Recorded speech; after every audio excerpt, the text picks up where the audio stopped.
bil gobul. Nah, baik saudara, yang terakhir sebelum kita berlebaran, ada yang perlu saya klarifikasi 3 hal. Pertama, ada orang bernama Guru Gembrot, saudara. Dia bicara di medsos, diviralkan, kalau FPI itu dibentuk oleh tentara, dibina pemerintah, Pam Swakarsa, orang bayaran. Ini fitnah. FPI didirikan tanggal 17 Agustus dulu, Front Pembela Islam tahun 98, yang dilanjutkan dengan Front Persaudaraan Islam sejak tahun 2020, didirikan oleh habaib, oleh ulama, oleh aktivis Islam di Pondok Pesantren Al-Um Ciputat untuk menegakkan amar ma'ruf nahi munkar. Jadi tidak betul didirikan oleh tentara atau oleh polisi atau rezim, fitnah. Nah, jadi Guru Gembrot ini bicaranya sok pinter, sok tahu, saudara. Nah, beberapa pengacara mengatakan, Habib ini biarkan atau tuntut. Saya bilang lihat aja dulu. Kalau memang fitnahnya terus berkembang, ya kita persoalkan, kita tuntut, kita laporkan. Tapi kalau dia kemudian menguap seperti asap begitu aja, udah biarkan. Dia cuma mau numpang tenar aja, saudara. Terus yang kedua, ada lagi kemarin nih saudara, yang bercerita katanya punya rekaman pembicaraan saya dengan AHY dan dengan Puan Maharani dalam rangka untuk mempersoalkan ijazah palsu Jokowi, saudara. Nah, saya mau katakan, saudara, ini juga bualan. Saya tidak kenal AHY, saya tidak pernah ketemu AHY, dan saya tidak pernah telepon-teleponan dengan AHY. Dari dulu sampai hari ini saya tahu AHY, saudara, hanya dari media.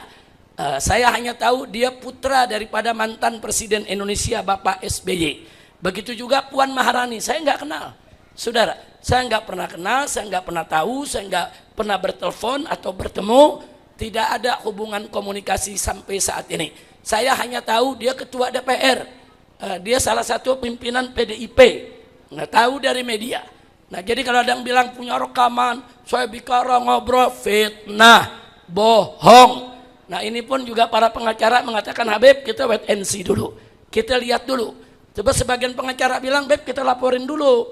Kalau nggak dilaporin nanti masyarakat anggap benar. Saya bilang enggak, lihat aja. Ini kan orang-orang cuma mau cari tenar aja, saudara. Nah, biarkan aja. Kalau dia menguap bagaikan asap yang tidak berarti, nggak usah diperkarakan. PR kita banyak. FPI lagi ngurusin KM 50, lagi ngurus PIK 2, lagi ngurus segala macam pelanggaran-pelanggaran HAM. Wah, udah repot. Urusannya besar, saudara. Nah, tapi kecuali kalau itu berkembang menjadi isu politik yang berbahaya. Nah, baru kita minta advokat pengacara kita bicara. Mereka yang merusak agama dari dalam, mereka yang nyari cewek seenaknya, kemudian kamu harus mau sama saya karena saya keturunan Nabi. Kalau mereka mengatakan bahwa Tuhan mereka adalah Habib, itu udah murtad. Silakan bantah pernyataan saya. Ada Gus yang, maaf ya, ODGJ, rambutnya merah kuning hijau, kemana-mana cuma pakai kolor doang. Kemudian dia tangganya Pak Dodi itu konser sampai bikin panggung segala rupa, genjreng-genjreng apa. Lalu hanya gara-gara dia anak dari kiai, dia disebut bahwa itu karomah. Banyak sekali pesantren-pesantren di Indonesia yang sekarang palsu, dan mereka ada hanya untuk minta sumbangan di YouTube. Minta penghormatan sama orang lain, sampai dicium kaki dan tangannya, sampai dicium jejak dan bekas duduknya. Mereka melakukan itu, lalu dikatakan ini memang adab Islam. Mereka kan mengatakan ini adab lebih penting dari ilmu, lalu adab yang dimaksud itu adalah melakukan hal seperti itu. Khurafat ceritamu yang bisa terbang, padamkan api neraka, semua jadi tenang. Udara jadi emas, kilauan di angkasa, air bisa jadi bensin, mimpi di kepala. Khurafat cerita hebat, bikin kita tersesat. Kami pakai khurafat, tak takut kualat, tak takut kualat. Banyak yang tanya, kenapa sih Pak Guru ya kok ngajar Habib Balawi terus gitu ya, sebahaya apa mereka itu gitu kan, banyak ya pertanyaan kayak gitu. Nah, kalau di compare dengan aliran-aliran yang dituduh sesat tadi itu gimana Pak Guru? Saya tuh tidak menyerang Balawi, saya tuh menyerang oknum Balawi. Jadi maksudnya kalau ada dari, kan Balawi itu klan ya, Kalau misalkan saya menyerang mereka, ya berarti saya tuh rasis. Tapi saya tidak pernah menyerang Ibu Najwa Shihab, misalkan, tidak pernah menyerang Habib Ja'far. Saya nggak pernah serang mereka. Yang namanya Asegaf yang jadi pengacara itu, saya nggak berani serang mereka.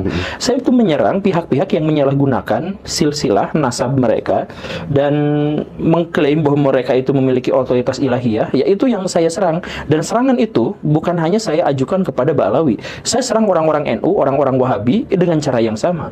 Barusan saya bikin video itu juga saya menyerang dalam tanda kutip orang-orang Wahabi kalau Wahabi yang dimaksud itu menggunakan otoritasnya untuk menghakimi pihak lain. Nah, Habib yang terakhir saya serang itu sebenarnya adalah Habib Rizik. Kenapa saya menyerang Habib Rizik? Karena Pak Habib Rizik itu beliau adalah pelopor dari perpecahan di NU. Betul tidak? NU tuh nggak pernah pecah sejak ada Pak Habib Rizik. Banser sama FPI itu dua-duanya NU, berantem gontok-gontokan, berdarah-darah, ada yang meninggal konon katanya, itu tuh sejak Pak Habib Rizik. Nah, kenapa Pak Habib Rizik bisa sampai melakukan hal yang seperti itu? Karena dipuja sebagai Habib, yang tidak bisa salah, yang hampir selalu benar. Nah, itulah yang kita kritik. Beliau itu adem ayem ketika disebut sebagai imam besar. Imam Syafi'i aja batasnya imam. Ini imam besar. Imam besar. Jadi itu luar biasa klaimnya itu gitu. Nah, yang saya kritik itu. Kalau misalkan mereka tidak lagi begitu, ya sudah. Saya juga punya banyak teman-teman dari Ba'alawi. Dan sampai sekarang juga kontak gitu. Ya gak jadi masalah. Yang jadi masalah itu adalah mereka yang mengklaim memiliki otoritas ilahiyah. Mereka yang merusak agama dari dalam. Mereka yang nyari cewek seenaknya. Kemudian kamu harus mau sama saya karena saya keturunan Nabi. Itu merusak Islam, menghancurkan Islam dan menistakan Islam. MUI tidak mau menindak itu. PBNU tidak mau menindak itu. Karena apa? Kalau sejenis, ya mereka nggak ngapa-ngapain. Bahkan melakukan penistaan yang luar biasa sekalipun. Jadi kalau misalkan gini, Akang ngaku Muslim, sok ngaku Muslim, kemudian sebut bahwa Tuhan saya adalah Panji Gumilang, Akang bisa dituntut penistaan agama. Tapi ketika Habib melakukan itu, tidak pernah ada tindakan. Oh iya. Rasul saya misalnya gitu ya. Ya, Habib itu kan ngaku pas ditanya man robuka, siapa Tuhanmu? Dia jawab Habib Abdullah apa gitu. Dia jawab begitu dengan tegas. Jadi itu udah menyalahi sendi-sendi Islam yang paling dasar. Tapi mereka melakukan itu. Gak jadi masalah. Karena apa? Karena satu kubu, satu kolam. Itu menjadi parameter Guru Gembul mengatakan bahwa terjadi pemurtatan massal Habib. Oknum-oknum secara literal ya. Kalau mereka mengatakan bahwa Tuhan mereka adalah Habib, itu udah murtad. Silakan bantah pernyataan saya kalau misalkan mau. Kalau murtad gimana? Ya nggak apa-apa. Banyak orang yang murtad juga ya nggak apa-apa gitu. Ada teman saya yang murtad ya nggak apa-apa. Asal jangan ngaku bahwa yang murtad itu kemudian mengatasnamakan Islam. Saya cucu Nabi, keturunan Nabi, berjuang demi Islam. Lah kalau udah murtad aja bilang nggak apa-apa. Kita temenan kok biasa. Gitu. Asal identitasnya jelas gitu. Identitasnya itu pasti. Besok syahadat lagi gitu. Ya misalkan gitu ya. Ya nggak apa-apa. Enggak. Tapi yang soal istrinya, temennya diminta, terus kemudian itu banyak. Itu beneran? Habib misalkan datang, ya temenan, istri kamu cantik, bisa nggak buat saya? Itu udah jadi sebuah kebiasaan yang lumrah di antara para habaib itu. Jadi mereka ada yang minta cewek, ada yang minta duit. Jadi, aduh, kasihlah, saya lagi butuh uang 10 juta, nanti kan Anda akan masuk surga. Kayak gitu, itu jualannya tuh kayak gitu. Nah, itu yang saya serang, dan itu bukan hanya terhadap Habib, saya juga misalkan nyerang gus-gusan. Ada gus ini, gus itu yang... Ada gus yang, maaf ya, ODGJ, rambutnya merah kuning hijau, kemana-mana cuma pakai kolor doang. Kemudian dia tangganya Pak Dodi itu konser sampai bikin panggung segala rupa, genjreng-genjreng apa. Lalu hanya gara-gara dia anak dari kiai, dia disebut bahwa itu karomah, bahwa majdub, wali. Iya.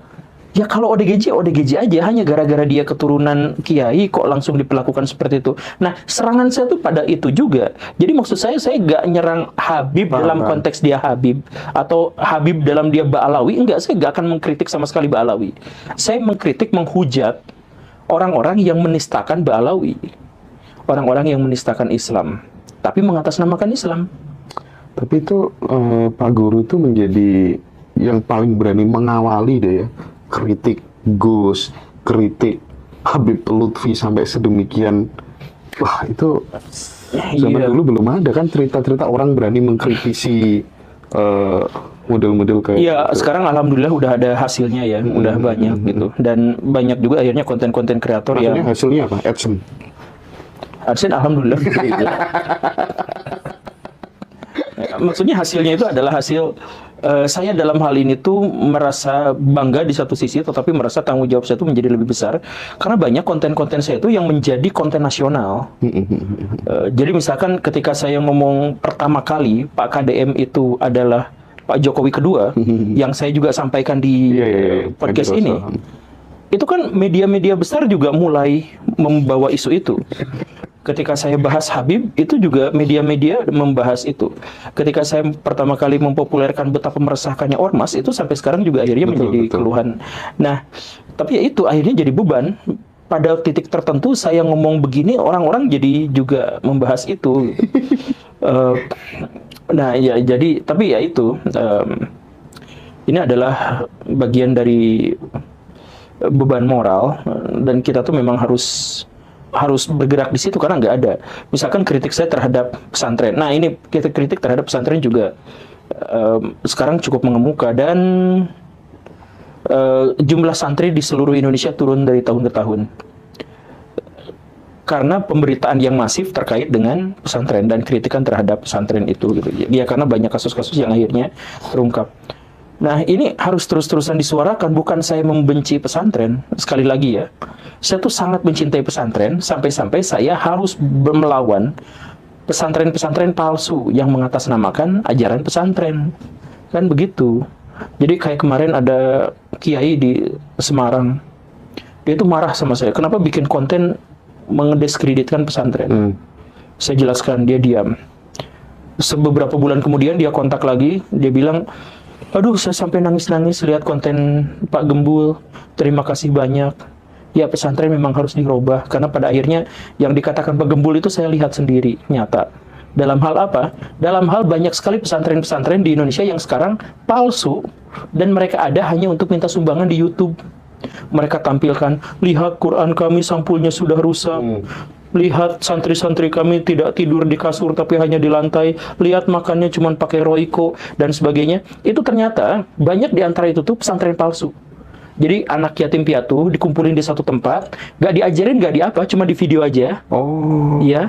Nah, diajarin ngaji ya seadanya, gak ada kurikulum, gak ada apa, ya cuma untuk disorot aja kayak gitu. Terus minta sumbangan dan akhirnya dapat uang. Itu kan modus. Jadi di Indonesia tuh kalau berlabel agama itu menguntungkan sekali bisnisnya. Dia itu buka pesantren tahfidz Quran, mengatasnamakan Nahdlatul Ulama. Lalu 21 santrinya dicabuli. Sekian diantaranya hamil. Dan udah ada yang melahirkan. Gimana ceritanya? Itu mengatasnamakan lembaga tahfidz Quran. Dan lembaga tahfidz Quran itu bagaimana itu ada puluhan santriwati, semua perempuan di sana itu bisa dibiayai. Ya kerjaannya adalah minta-minta sumbangan ke perusahaan-perusahaan, ke tokoh-tokoh. Mirip preman dong ya. Apa?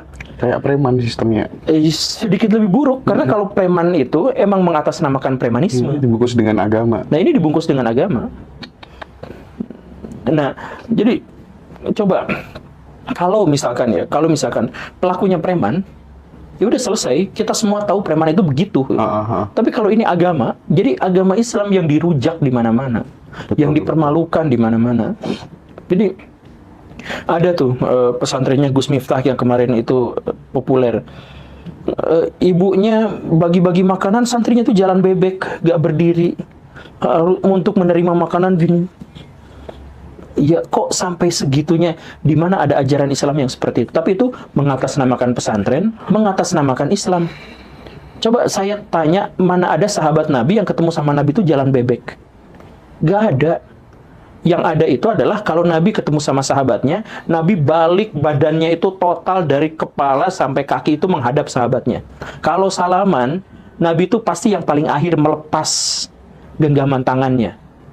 Karena apa? Karena adab pada orang lain. Nah ini, yang ngaku Gus, yang ngaku Kiai, yang ngaku Habib. Sebaliknya, minta penghormatan sama orang lain, sampai dicium kaki dan tangannya, sampai dicium jejak dan bekas duduknya. Mereka melakukan itu, lalu dikatakan ini memang adab Islam. Mereka kan mengatakan ini adab lebih penting dari ilmu, lalu adab yang dimaksud itu adalah melakukan hal seperti itu. Coba dengan kerusakan sefatal itu mengatasnamakan Islam. Ya nanti kalau misalkan banyak orang-orang yang kecewa sama Islam, murtad, kemudian tidak lagi peduli sama ajaran agama Islam, bahkan memusuhinya, ya bukan salah mereka yang murtad, tapi mereka yang murtad itu bisa aja logikanya lurus. Ketika mereka melihat penyimpangan seperti ini, mereka udah nggak tahan. Kan begitu. Nah ini adalah salah satu agenda yang saya bulak-balikan di kanal saya, dan itu juga dampaknya signifikan, besar. Jadi orang-orang juga sudah mulai kritis dan skeptis. Saya tidak melarang orang yang pesantren, karena sekali lagi pesantren itu satu lembaga yang secara historis sangat berdampak besar buat kebaikan Indonesia. Tetapi pemalsu-pemalsu inilah yang mengatasnamakan, itulah yang harus disingkirkan. Jangan sampai agama ini dijadikan sebagai alat untuk mencari harta haram. Ini menyangkut semua agama dan kepercayaan ya, karena yang selain Islam aliran kebatinan juga banyak yang seperti itu sekarang. Betul. Aliran kebatinan tuh yang jadi aliran kebatinan justru sekarang menebar kebencian tuh banyak. Aliran kebatinan yang minta sedekah dan sumbangan itu juga sekarang banyak. Ya, kita akan perangi itu juga. Sekali lagi, kita nggak peduli sama golongannya, nggak peduli sama kelompoknya, kita peduli pada perbuatannya.